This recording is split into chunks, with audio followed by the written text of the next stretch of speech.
Ham oxusun. Azərbaycan, Azərbaycan, ey qəhrəman evladım, şanlı vətəni. Səndən ötürü can verməyə cümlə qadiriz.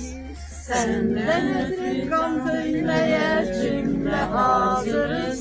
Üç renkli bayrağınla mesut yaşa. Üç renkli bayrağınla mesut yaşa. Minlərlə can qurban oldu, sinən hərbə meydan oldu. Hüququndan keçən əskər hər qəhrəman oldu. Sən olasan Gülüstan, sənə hər an can qurban. Sinəndə tutmuş məkan, sənə min bir məhəbbət. Namusunu hiss etməyə, bayrağını yüksəltməyə.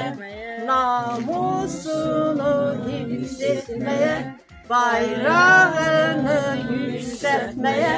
Cümlə gənclər müştaqdır, şanlı vətən,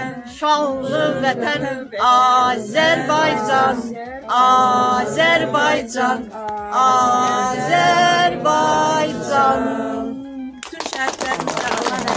Allah rəhmət eylesin.